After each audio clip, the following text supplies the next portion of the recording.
Vamos agora então para o segundo item dessa nossa apresentação, que são os protocolos de roteamento. Vamos ver algoritmos de estado de enlace e algoritmos de vetor de distância. Então, o objetivo dos protocolos de roteamento é determinar bons caminhos, boas rotas de hospedeiros remetentes até hospedeiros de destino, através de uma rede de roteadores. Então, o que é um caminho? Caminho é uma sequência de roteadores que os pacotes atravessam na sua ida, né, de um hospedeiro de origem até um certo hospedeiro de destino. E o que é considerado bom, né? Quando que um caminho é bom? Tipicamente, um caminho é bom quando ele tem um custo baixo, o menor custo possível, quando ele é o caminho mais rápido possível para os pacotes terem a menor latência possível na saída da origem ao destino, e também é o caminho, né, menos congestionado, porque um caminho menos congestionado está menos suscetível aí a atrasos de pacotes, tá? Mas no mundo real, muitas vezes você tem outras preocupações além de simplesmente encontrar o caminho mais rápido. Às vezes você tem questões políticas como um pacote da empresa A não pode passar por roteadores da empresa B, né? Então esse tipo de coisa também precisa ser levado em consideração na hora de calcular o melhor caminho. Então, o roteamento, ele é um dos 10 maiores desafios em redes de computadores, tá? Então, daqueles problemas, né, que tem muitos pesquisadores da área de redes trabalhando, certamente o roteamento aí está no top 10, tá? É um grande desafio fazer bons protocolos de roteamento, protocolos cada vez mais eficazes e mais eficientes. Então, uma rede de roteadores, ela pode ser representada através de um grafo, de vértices e arestas de um grafo. Então, você tem aqui um grafo, né, um grafo G, que é um conjunto de nós e um conjunto de arestas. Os nós, eles podem ser o conjunto de roteadores, né? Então, cada nó, cada vértice representa um roteador, U, V, X, W, Y, Z. São os nossos roteadores. E o conjunto de enlaces, né? O conjunto de enlaces é representado por arestas. Então, temos um enlace entre o IV, tem uma aresta entre o IV. Temos um enlace entre o IX, tem uma aresta entre o IX. E esses valores que vocês estão vendo do lado de cada enlace é o custo desse enlace, que vai ser usado então para você conseguir calcular depois os melhores caminhos. Então, tipicamente você vai querer calcular o caminho menos custoso. Mas o que é o custo? Como que eu represento o custo? O custo pode ser, por exemplo, a distância física entre dois roteadores. Então, naturalmente, esse custo vai estar refletindo o atraso de propagação. Eu vou querer usar o caminho mais curto possível. O custo também pode estar representando uma questão de financeira. Eu posso, por exemplo, ter vários enlaces, tenho lá um provedor que tem várias conexões com outros provedores, mas eu pago por tráfego e algum enlace custa mais do que outro, né? Tem um enlace que custa menos, outro que custa mais. Aí eu vou preferir o quê? Eu vou preferir usar o enlace menos custoso. Então, eu quero que o meu tráfego seja todo direcionado para o enlace com menor custo e só se esse enlace estiver indisponível é que eu vou optar por um enlace de custo maior, tá? Então, esse custo também pode representar um custo financeiro. Por fim, esse custo também pode representar, pode ser uma função do congestionamento da rede. Então, de repente, pode até ser um custo dinâmico. Se aquele enlace está muito congestionado, eu aumento o custo dele. E com isso, meus pacotes tendem a não passar por ele, né? Os melhores caminhos vão ser definidos sem ele. À medida que o congestionamento nele diminui, eu posso ir reduzindo o custo dele para que ele possa ser usado. Então, posso definir o custo dinamicamente em função do congestionamento da rede. Tá? Então, nós estamos usando essa abstração aqui para falar de conjuntos de roteadores, mas, na verdade, a abstração de grafo é útil em vários outros casos em redes de computadores. Por exemplo, uma rede peer-to-peer pode ser representada por um grafo. Aí você tem cada nó como sendo um par da rede peer-to-peer, e cada aresta como sendo a existência de uma conexão, né, entre esses pares. Tá? Se os dois pares estão ali trocando pedaços, aí existe uma aresta entre eles. Tá? Então é uma abstração que é bastante útil em vários contextos. Nós vamos usar especificamente aqui nesta apresentação para entender, né, melhores caminhos em redes de computadores.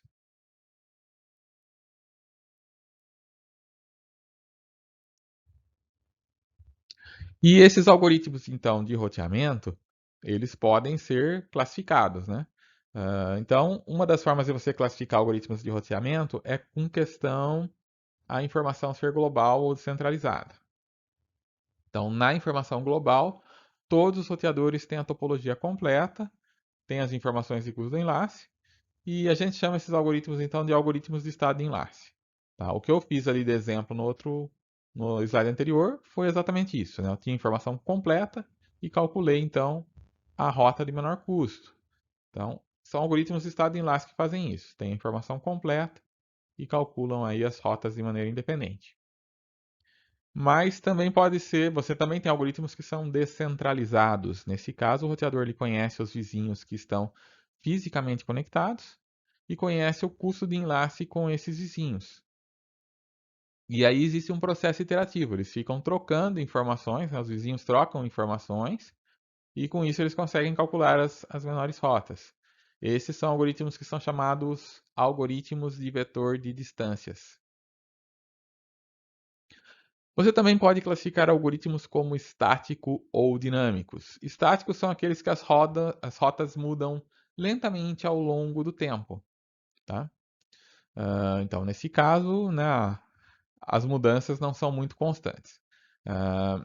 Já no caso dinâmico, você tem rotas que mudam muito rapidamente, e aí você precisa ter atualizações periódicas em resposta a mudanças de custo de enlaces.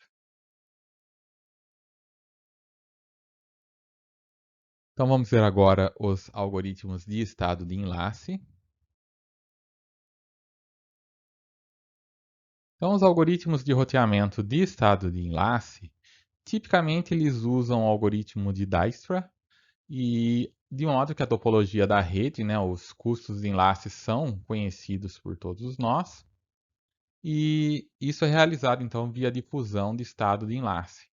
Então todos os nós vão ter a mesma informação. Então todo roteador propaga aí as suas informações para os demais. Eles reúnem tudo isso, né? Eles têm então a informação completa, tem toda a topologia da rede e os custos e usam o algoritmo de Dijkstra para fazer esse cálculo aí dos caminhos de menor custo de um nó de origem para todos os outros nós. Então, em outras palavras, vai obter a tabela de encaminhamento para aquele nó. E o algoritmo de Dijkstra, ele é iterativo, né? Então, após k iterações, você vai saber o caminho de menor custo para k destinos. A notação que a gente vai usar vai ser a seguinte, né? C de xy é o custo do enlace do nó x até o nó y. E nós vamos definir C de xy como infinito se eles não forem vizinhos diretos. Quer dizer, se não existe um enlace direto entre eles. Aí nós temos D de V, que é o valor atual de custo do caminho da origem até o destino V. E temos P de V, que é o predecessor, quer dizer, o vizinho de V, ao longo do atual caminho de menor custo da origem até V. E temos N', que é o conjunto de nós cujo caminho de menor custo já é definitivamente conhecido. Então, a cada iteração aí a gente vai ficar sabendo um novo caminho de menor custo, né, para um destino. Então, esse destino vai ser incluído aqui em N'. Ok? Então, vamos dar uma olhada aí como que esse algoritmo vai funcionar. Então, temos uma inicialização e, inicialmente, N' contém apenas o nó de origem. E daí, para todos os nós V, né, para cada nó aí nesse grafo, a gente vai verificar se o V é adjacente ao U, que é a nossa origem. Se for, então, dV vai ser igual ao custo de U e V. Tá? Então, o melhor caminho aí inicial aí vai ser esse caminho direto. Não necessariamente ele vai continuar sendo até o final, mas inicialmente definimos como sendo o custo de U e V. Caso contrário, se eles não são adjacentes, então dv vai ser igual a infinito. E aí nós temos um loop. No loop, a gente vai achar um W que não esteja nesse n', tal que o d de W é o mínimo. Então vamos olhar aí os d de W e vamos achar, né, aquele que é menor. E aí, se aquele que é menor, né, se você, de todos os caminhos que você tem, o menor caminho que você tem, com certeza você não vai achar um caminho menor do que aquele, porque vai ter que passar por um outro nó que já tem um caminho maior. Então você já sabe, em definitivo, que aquele d de W é o mínimo. Você joga então ele no n', você acrescenta esse W no n'. Aí você vai atualizar o dv para todo v adjacente ao w que não esteja em n'. Então vai ser, né, uma atualização da seguinte forma: você vai colocar como sendo dv o mínimo entre o que você já tinha, né, o próprio dv, e esse d de w que você achou, e mais o custo, né, de i de w para v. Então, se de repente isso daqui for menor que isso, você atualiza esse dv. Então, o novo custo de v é ou o antigo custo para v, ou o menor caminho conhecido para w, mais o custo de w para v. E você vai fazendo esse loop até que todo mundo já esteja no n'. Quando todos os nós estiverem em n', você para esse algoritmo.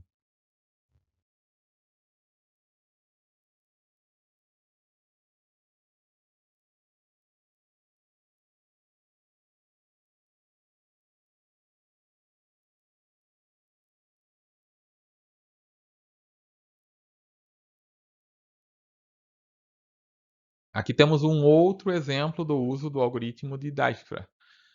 Nesse caso, nós temos essa redinha aqui, que a gente já viu, né? Uma rede relativamente simples também.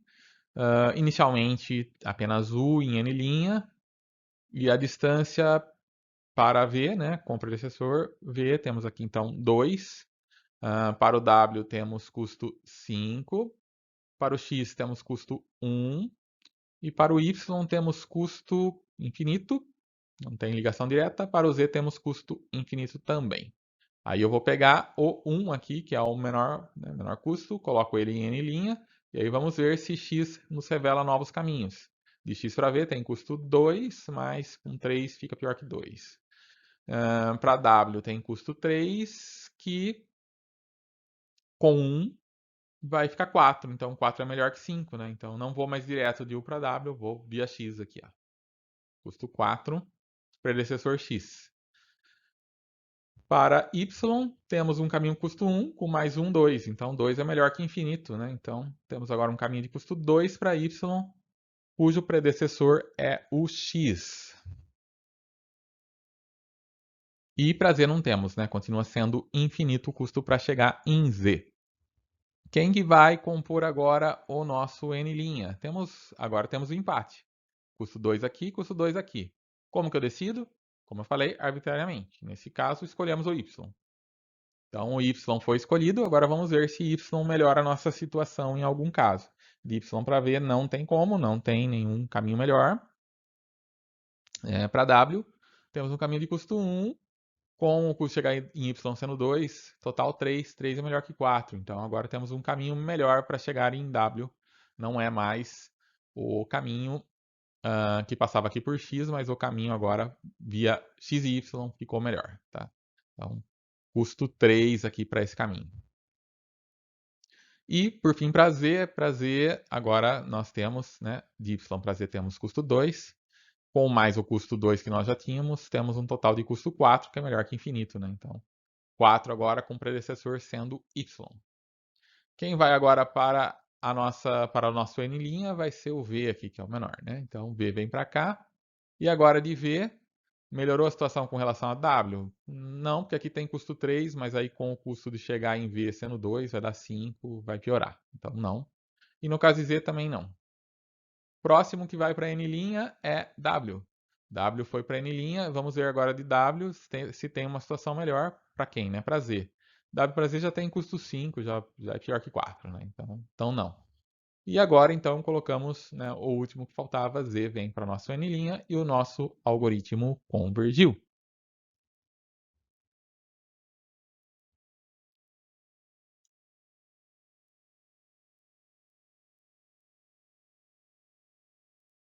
Então, a árvore de menor caminho resultante aí, a partir de u vai ser essa daqui, né? Se eu quero chegar em v, eu vou direto. Se eu quero chegar em qualquer outro, eu vou via x. Então, de x para y, de y para w, de y para z. Então, a tabela de encaminhamento resultante vai ser a seguinte. Se o destino é v, eu vou pegar o enlace uv. Se o destino é x, eu vou pegar o enlace ux. Se o destino é y, é o enlace 1x. Se o destino é w, enlace ux. E se o destino é z, enlace ux. Essa é a tabela de encaminhamento para u.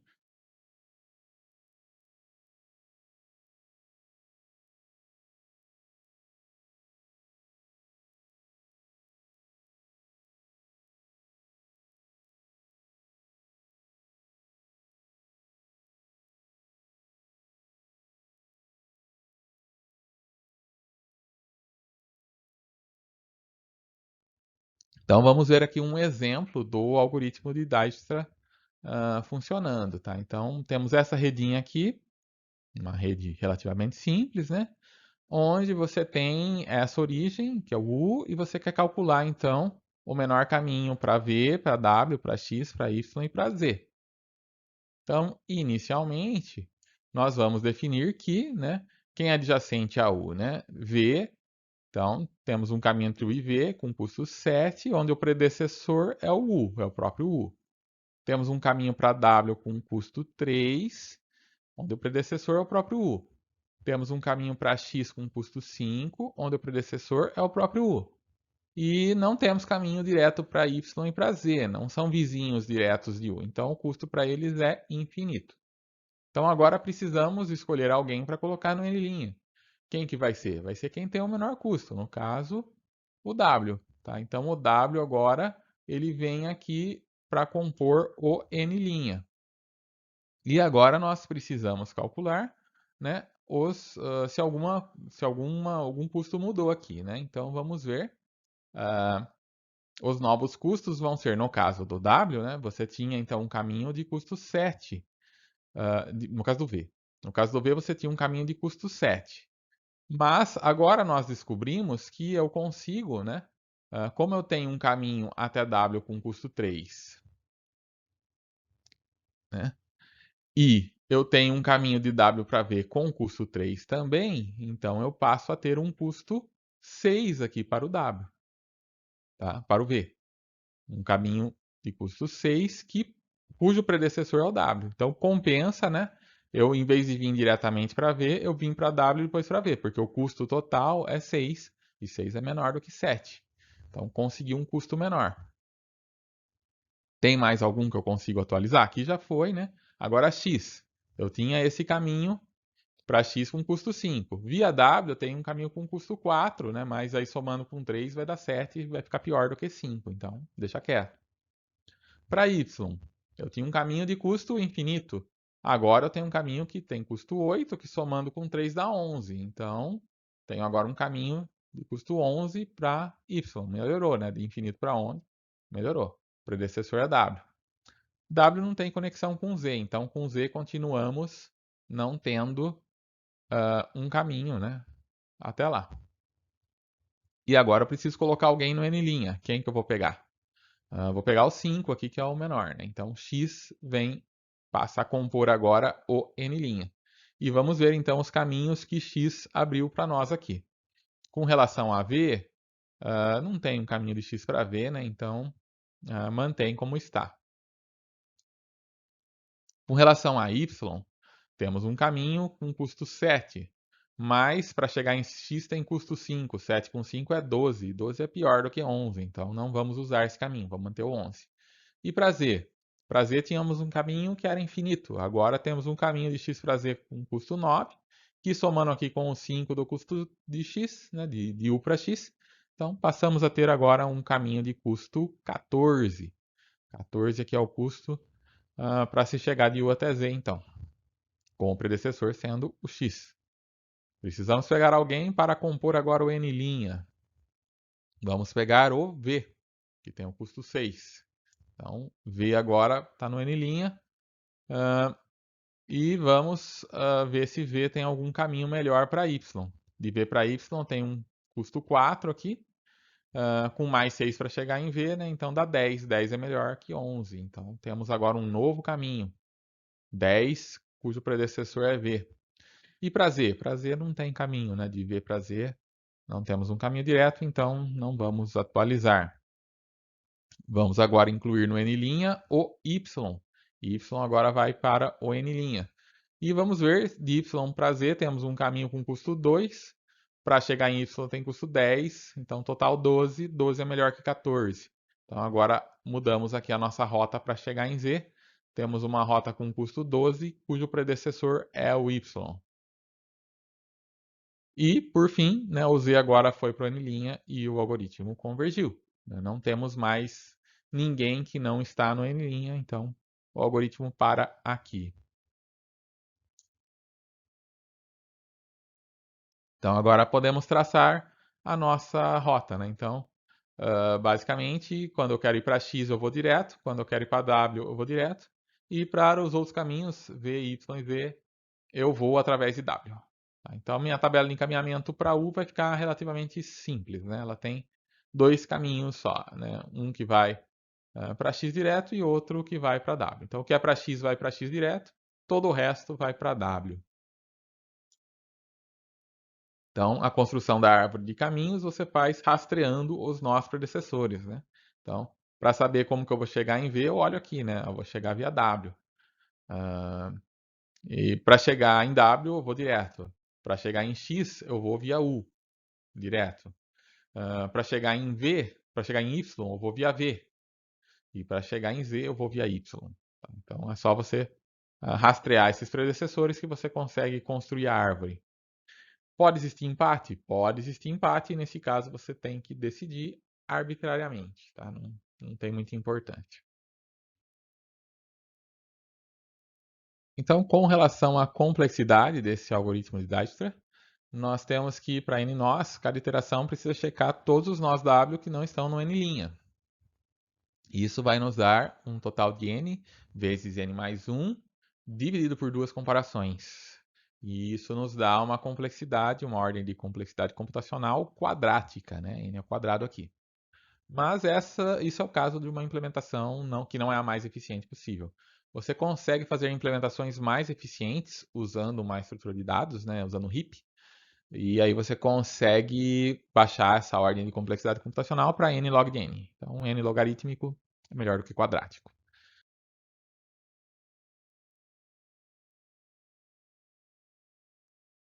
Com relação a possíveis oscilações que podem ocorrer, né, o custo do enlace de suporte igual à quantidade de tráfego carregado pode trazer um problema. Tá? Então, vamos dizer que você está definindo o custo dinâmico, um custo que reflete o tráfego. Então, inicialmente, você tem, né, um custo alto aqui para vir, para usar esse enlace, né? E esse enlace aqui. Então, você tem lá uma rota que foi calculada dessa forma, inicialmente. E aí o que vai acontecer é que você vai começar a sobrecarregar esses enlaces, né? E os demais que não estão sendo usados vão ficar livres. Então, na próxima atualização, o que vai acontecer é que você vai acabar vendo que é mais vantagem rotear, nesse caso aqui, rotear no sentido horário, né? Só que nesse caso você vai estar sobrecarregando os links do sentido horário, enquanto os do sentido anti-horário vão ficar livres. Então, próxima vez que você roda o algoritmo, você descobre que agora é mais vantagem você rotear no sentido anti-horário. Mas aí inverte a situação, começa no sentido anti-horário ficar os links carregados e no sentido horário vai ficar livre. Então você roda o algoritmo de novo e ele inverte de novo a questão, né, do roteamento. Então você fica sentido horário, sentido anti-horário, sentido horário, sentido anti-horário. Tá? Então isso acaba sendo um problema, né? Você tem esse problema de como que você vai resolver isso aqui, né? Cada vez que você roda o algoritmo, ele inverte o roteamento e você vai estar sempre, né? Na hora que ele terminou de executar, você pegou um caminho livre, mas logo ele congestiona de novo. Uma forma de solucionar isso é você esperar, você não executar o algoritmo ao mesmo tempo em todos os roteadores. Vamos supor que cada roteador foi inicializado num tempo diferente. Então, se você usa o algoritmo periodicamente, teoricamente eles não iriam executar todos ao mesmo tempo. Então, A executa num momento, B em outro, C em outro, D em outro, e isso não vai acontecer. Porém, os pesquisadores descobriram que quando você faz isso, você coloca lá uma atualização com intervalo fixo. Vamos atualizar a cada 30 segundos. Mas aí eu inicializo um de cada vez e esses 30 segundos de um não vai bater com o do outro, né? Então nunca eles vão atualizar juntos. Só que na prática o que acontece? Eles acabam sincronizando. É um fenômeno que vai acabar acontecendo.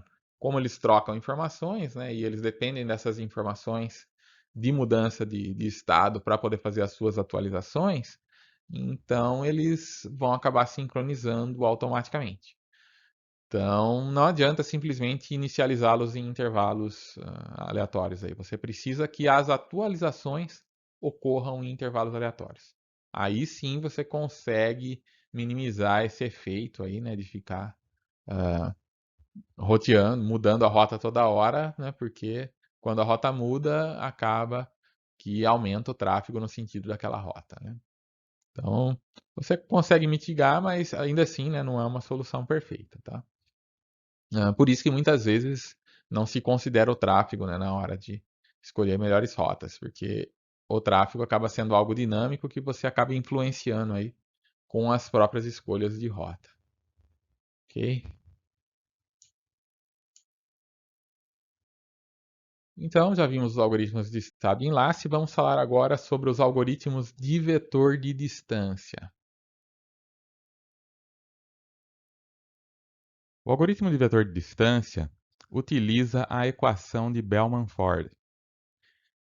Essa equação diz o seguinte: se você tiver um dx de y, que é o custo do caminho de menor custo de x até y, esse dx de y vai ser o mínimo do custo de x até v mais dv de y, onde esse mínimo de v é o mínimo tomado de todos os vizinhos de x, o c de xv é o custo para chegar nesse vizinho que você está tomando, e o dv de y é o custo desse vizinho até o destino. Então, se você precisa saber a distância até um determinado ponto, mas você não sabe ela diretamente, mas você sabe a distância até vizinhos desse ponto, você consegue calcular qual que vai ser a distância, né? Apenas somando a distância que você tem até o vizinho, mais a distância do vizinho a esse destino. Tá? Isso é bastante intuitivo, fácil de entender. Se você pegar, por exemplo, vamos supor que eu quero ir de Rio Claro até São Paulo, capital. E eu não sei qual que é o melhor caminho para eu chegar até lá. Eu não tenho essa distância. Mas eu sei a distância para algumas das cidades próximas de Rio Claro. Então, por exemplo, eu sei que para chegar em São Carlos eu levo 66 quilômetros. Para chegar em Piracicaba, 40 quilômetros. Para chegar em Limeira, 30 quilômetros. Agora, eu preciso saber dessas cidades quantos quilômetros eu tenho até chegar em São Paulo. Então, eu posso ligar lá para alguém em São Carlos e perguntar qual que é a distância daí de São Carlos até São Paulo. E aí eles vão me responder, é 238 quilômetros. Eu somo com os 66 que eu tenho para chegar até São Carlos e eu vou ter um total de 304 quilômetros, tá? Aí eu ligo para alguém em Piracicaba, pergunto, daí em São Paulo quanto que dá? São 157 quilômetros.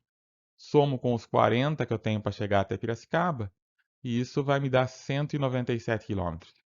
Já é melhor que o caminho por São Carlos, né? 304 para 197 é uma boa diferença. Aí eu ligo para alguém em Limeira e pergunto: e daí de Limeira, quantos quilômetros tem daí até São Paulo? E vão me responder: tem 146. Aí eu somo 146 com os 30 que eu levo para chegar até Limeira e eu vou ter 176, que é melhor ainda do que o caminho via Piracicaba. Então, né, desses três caminhos aí, a minha melhor opção é ir por Limeira, né? Eu vou até Limeira e de Limeira eu vou até São Paulo, tá? Então, é assim que funciona, né, a equação de Bellman-Ford. É com isso que a gente consegue, então, calcular as menores rotas, né, de uma origem até os destinos aí dentro de uma rede.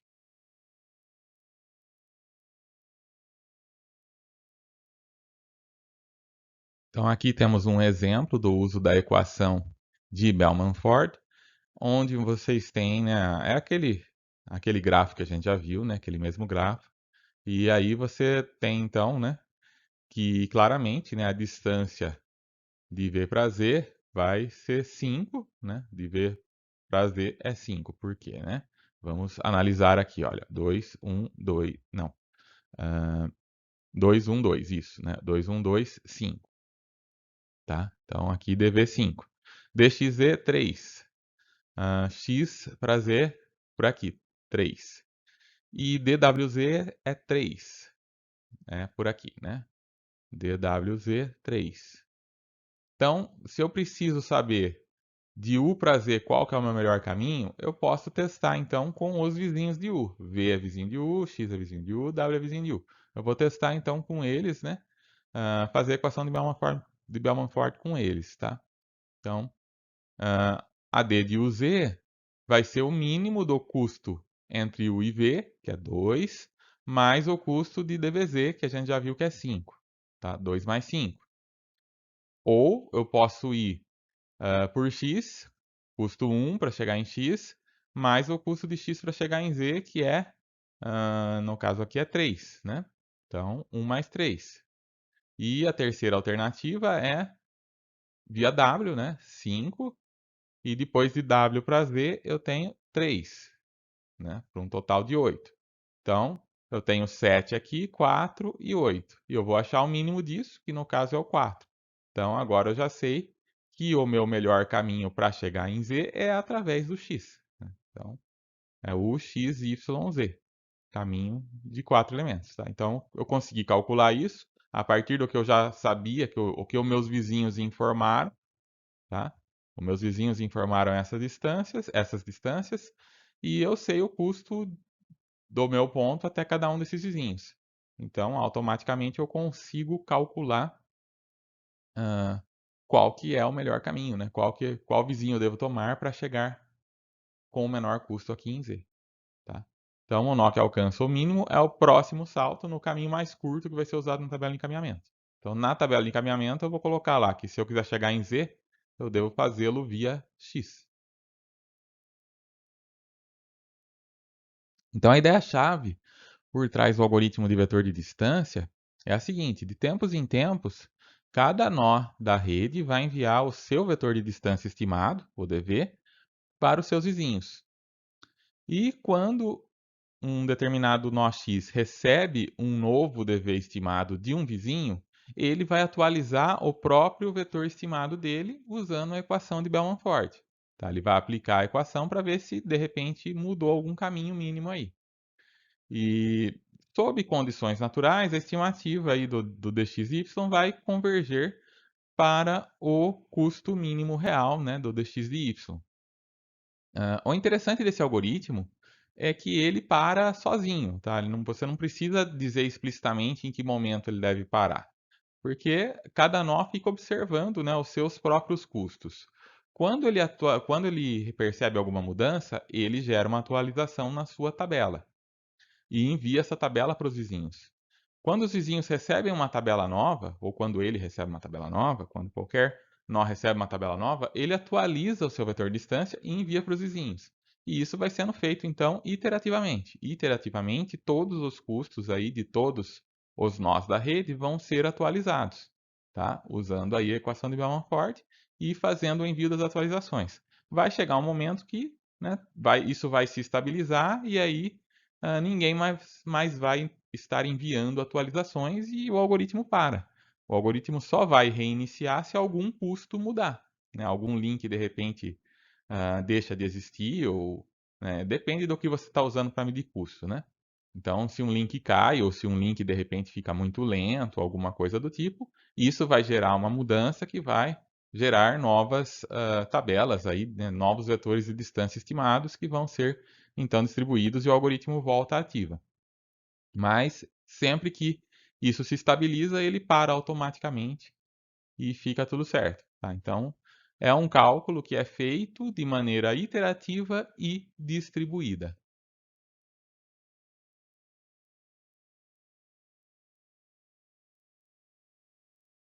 Portanto, o algoritmo de vetor de distância ele é iterativo e assíncrono. Então, cada iteração local vai ser causada por ou uma mudança de custo do enlace local ou uma mensagem de atualização do vetor de distância que chegou de algum vizinho. Tá? Então, iterativo e assíncrono.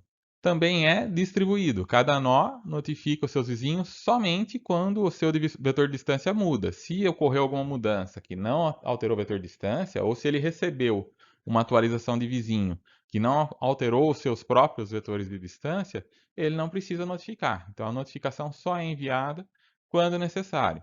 Então, basicamente, o que cada nó faz é ficar numa espera por uma mudança no custo de enlace local ou uma mensagem vinda de algum vizinho, e aí ele vai recomputar as estimativas. Se o vetor de distância para qualquer destino tiver mudado, ele notifica os vizinhos e volta para o seu estado de espera. E ele fica sempre nesse loop aqui.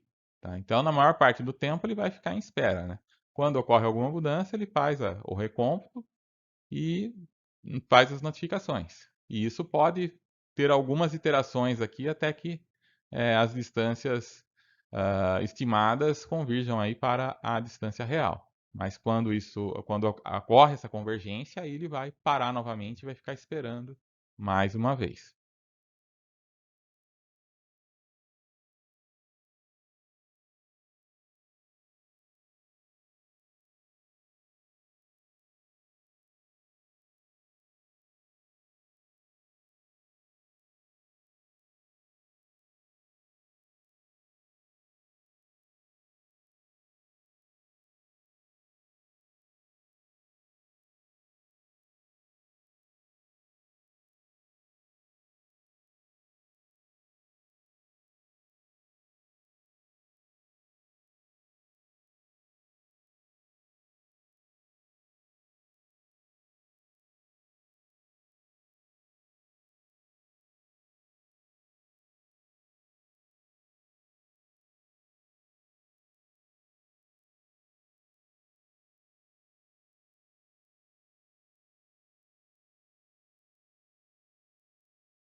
Então, agora vamos ver o que acontece quando existe uma mudança no custo de enlace.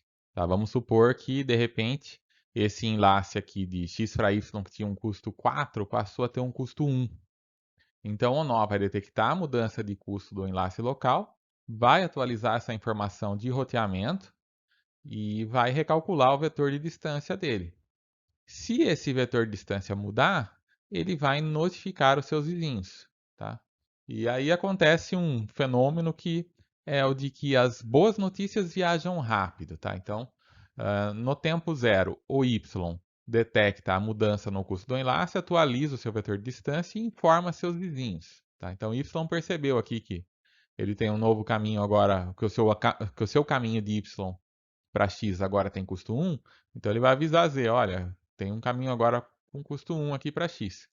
Então o que vai acontecer? No tempo 1, o z vai receber a atualização de y e vai atualizar a sua própria tabela, vai computar os seus novos menores custos para x e vai enviar o seu vetor distância para os seus vizinhos. Tá? Então ele que tinha um caminho até x que custava 5, agora ele já vai saber que ele tem um caminho que custa apenas 2 e vai enviar essa informação para os vizinhos.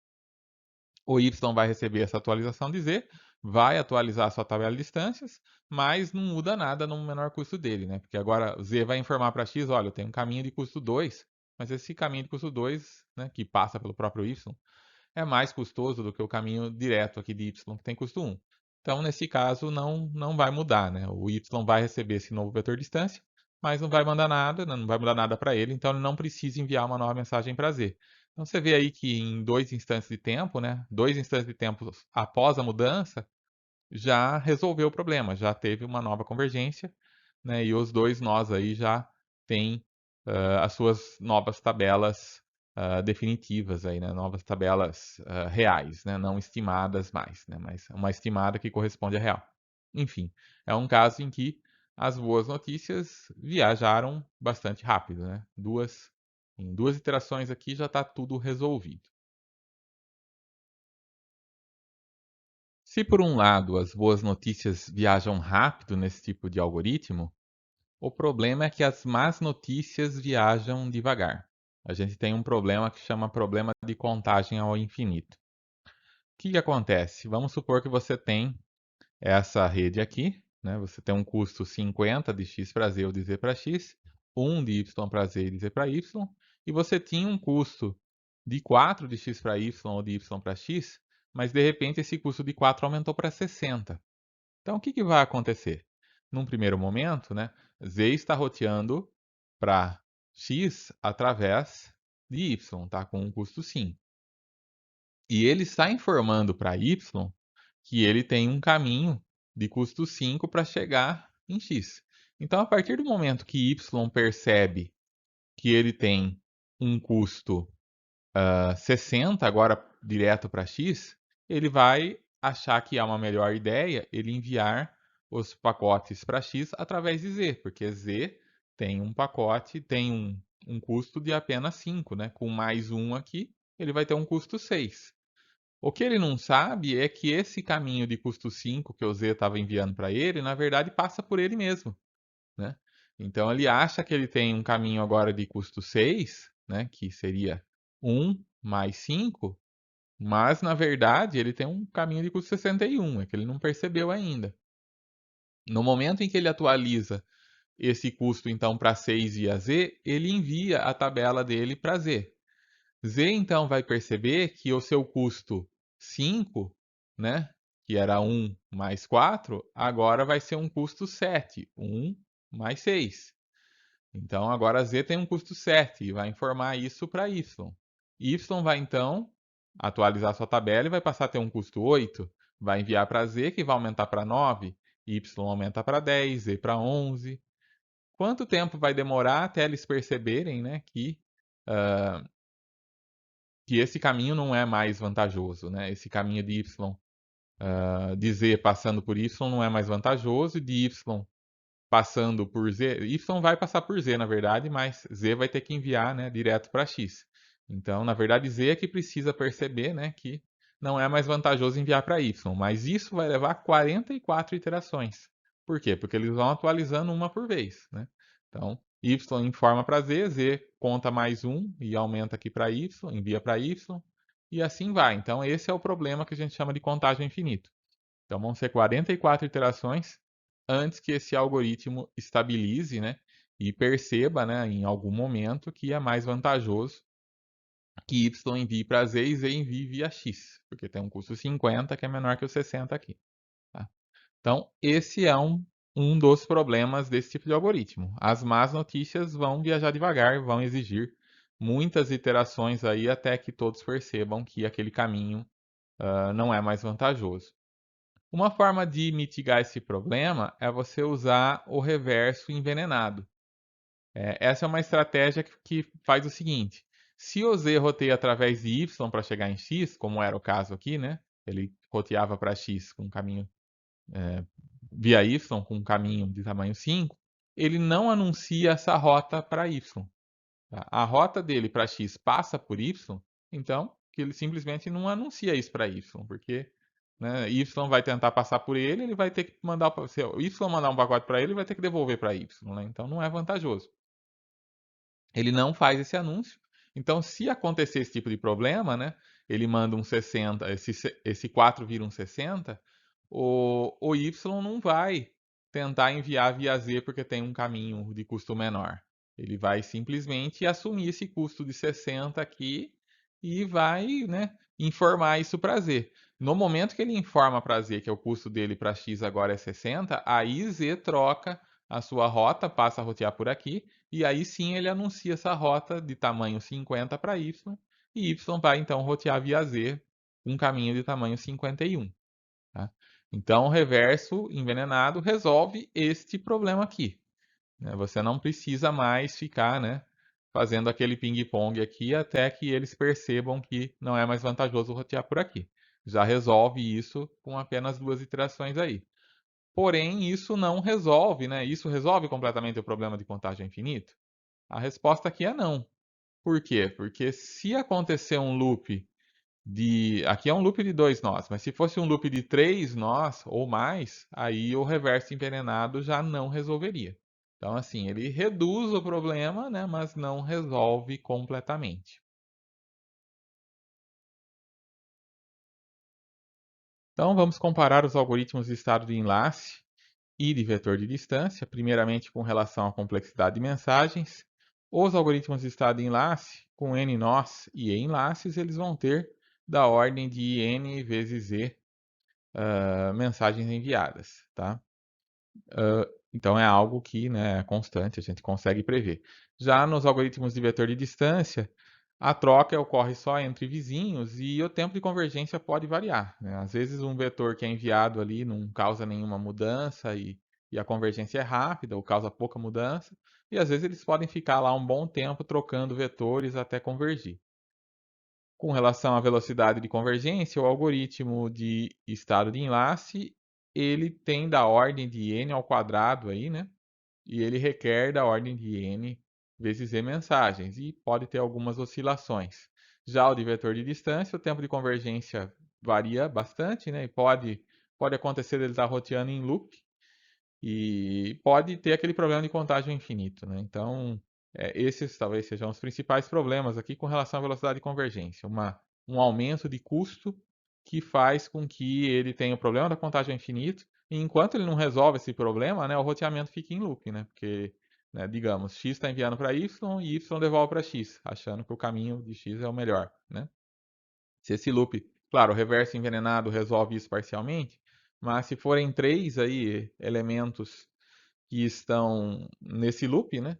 Aí não vai resolver, né? X envia para Y, Y envia para Z, Z envia para X e assim vai, né? Vai ficar roteando em loop e vai ficar assim até que o problema de contagem infinito se resolva, até que ele convirja e encontre aí os custos reais, né? Então, temos esse problema também. Com relação à robustez, o que acontece se um roteador tem um mau funcionamento?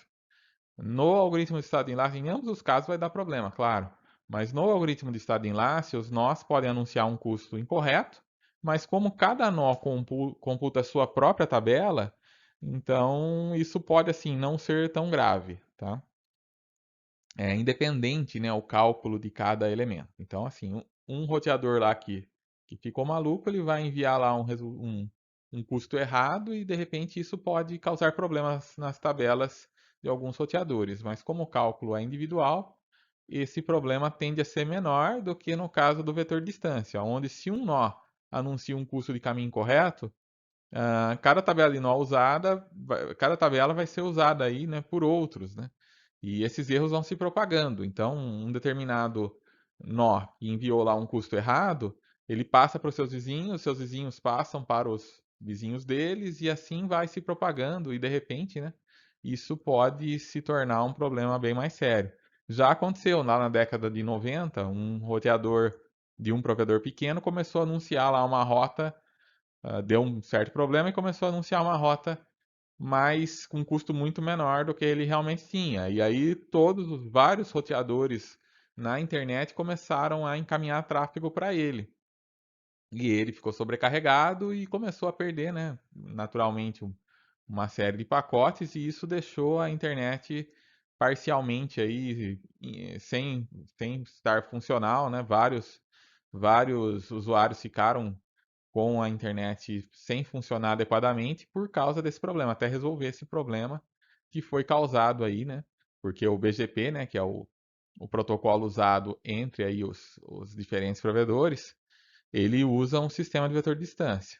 Então, né, se acontece aí uma informação errada de passar, ele pode, né, ter problemas. Aconteceu também na rede da Vivo, na rede, na época era telefônica, na década passada também, acho que ficou 3 dias, quase uma semana, vários usuários do estado inteiro, né, com problemas de, de que pacotes, a maioria dos pacotes não passavam, passavam só alguns pacotes, então a internet ficava intermitente, indo e voltando.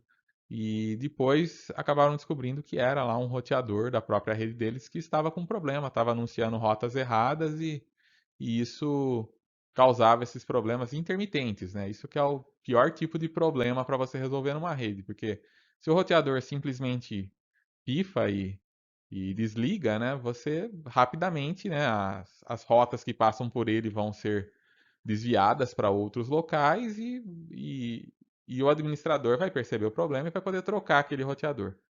O problema maior é quando você tem um problema intermitente, né, uma rota que eventualmente é anunciada errada e se propaga e se de repente isso só ocorre ainda momentaneamente e depois volta, você acaba tendo muito mais dificuldade, né, de encontrar esse problema, né? Porque ele aparece eventualmente, mas antes que você consiga identificá-lo, ele já pode ter sumido, depois ele volta, enfim.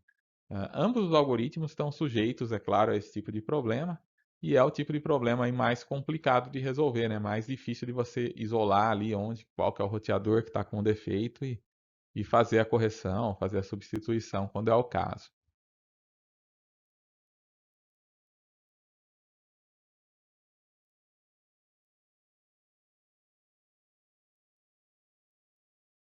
Aqui então temos um exemplo, né, do uso do algoritmo de vetor de distância. Nós temos inicialmente a tabela do nó x, onde ele só sabe os custos que ele tem, né, para os vizinhos dele, né, para ele mesmo, aqui no caso 0, né, e para os vizinhos dele, y e z, 2 e 7. As tabelas dos vizinhos ele ainda não tem, né, ele acabou de iniciar, então ele considera os pesos dos vizinhos como um infinito aqui, né, a tabela de distância, o vetor de distância dos vizinhos é infinito. Para o nó y, mesma coisa, ele sabe que ele tem um custo 2 para x, um custo 1 para z, um custo 0 para ele mesmo, e ainda não recebeu nada dos vizinhos, então o vetor de distância dos vizinhos está em infinito aqui. Tabela do nó z tem custo 7 para x, 1 para y e 0 para ele mesmo, e também infinito aqui, né, dos vizinhos. Então, num primeiro momento, eles vão, né, enviar as tabelas suas tabelas para seus vizinhos. Então, nesse momento, x recebe aí a tabela de y, né, 201, e a tabela de z, né, o vetor de z, né, 710. Então, o vetor de y, o vetor de z, vem aqui para o x compor a sua tabela. Então, agora ele precisa, né, como ele recebeu vetores novos dos vizinhos, ele vai usar a equação de Bellman-Ford para poder atualizar aqui as distâncias que ele tem para y e z. Então, para x, para ele próprio, continua sendo zero, né, naturalmente. E como que ele vai fazer com relação a y, né? Ele vai aplicar a equação de Bellman-Ford. Ele vai ver que ele tem um caminho 2 direto, né? 2 mais zero, né? Dele mesmo, né? Então, zero. E 2 para chegar em y no caminho direto. Então, 2 aqui. E ele vê que ele tem um caminho via z, né? Z tem um caminho para y com um custo 1. Porém, né, ele tem um custo 7 para chegar lá no z, né? Então, 7 mais 1 vai dar 8. Então, nesse caso, não compensa, né? Ele vai manter o seu caminho direto, que é o caminho com custo 2. Agora, com relação ao z, ele vai também aplicar a equação de Bellman-Ford. E, nesse caso, né, ele vai ter que, se ele for para z via y, né? Y tem um caminho de custo 1 e ele tem um custo 2 para chegar em y. Então, tem um caminho de custo 3 para z. Enquanto que o caminho direto que ele tinha é um caminho de custo 7, né? 7 mais 0. Então, nesse caso, esse caminho que ele acabou de descobrir via y é um caminho menor, né? Então, olhando aqui no gráfico, fica fácil de ver, né? Originalmente ele tinha um caminho para Z com custo 7, né? O caminho, o tamanho direto, o caminho direto para Z. Agora, a partir do momento que ele recebe a informação que Y tem um caminho de custo 1 para Z e ele sabe que ele tem um custo 2 para chegar em Y, então ele percebe que agora ele tem um custo menor para chegar em Z. Via Y, ele tem um custo de apenas 3, enquanto que direto ele tem um custo de 7. Então, nesse caso, ele vai atualizar aqui o Z, né? Vai colocar aqui um custo 3. Da mesma forma, Y vai atualizar a sua tabela, que no caso vai ficar igual, né? Ele vai receber as informações aqui de x e de z, mas né, ele já tem um caminho muito bom para z e para x, então no caso dele ele não vai mais atualizar. Se ele não atualizou nada, ele não vai enviar nada para ninguém. Então, no caso dele, para ele já convergiu aqui, né? Ele recebeu as informações que não mudou nada. E para Z também recebeu as informações e também teve uma atualização, né? Z descobriu que para chegar em X ele tinha um custo 7, né? Esse custo 7 que ele tinha aqui, direto, né? Mas a partir da informação que ele tem que o Y tem um caminho de custo 2 para chegar em X, né? Essa informação que ele recebeu aqui, ele pode então atualizar a sua tabela, né? Ele sabe que ele tem um custo 1 para chegar em Y, então 1 mais 2, 3, ele atualizou. Então, quem teve atualização nas suas tabelas foi X e Z. Então, X e Z precisam enviar atualizações para os demais. Então, X envia para Y e Z envia para X e Y, tá? Então, nesse caso aqui, uh, X e Y vão receber, então, novos vetores, né? Agora, nota que mudou aqui, né? Ele tem agora o novo caminho de Z com custo 3 e o Z passa a ter o novo caminho de X, que agora tem custo 3 também, tá? Só que essas novas mudanças, né, esses novos vetores não causaram nenhuma mudança em X e em Z, então eles acabaram convergindo também. Então, após essas iterações aqui, X e Z, Y já tinha convergido aqui, X e Z convergiram aqui. E agora eles vão ficar assim até que haja alguma mudança ou de custo interno deles ou que eles recebam uma atualização de seus vizinhos, tá? Então é assim que funciona esse algoritmo. Claro, aqui foi curtinho, né? Porque é um exemplo bem simples com apenas 3 roteadores. Mas se você tiver vários roteadores, você pode talvez ter várias iterações aqui até que todas as tabelas convirjam. Ok?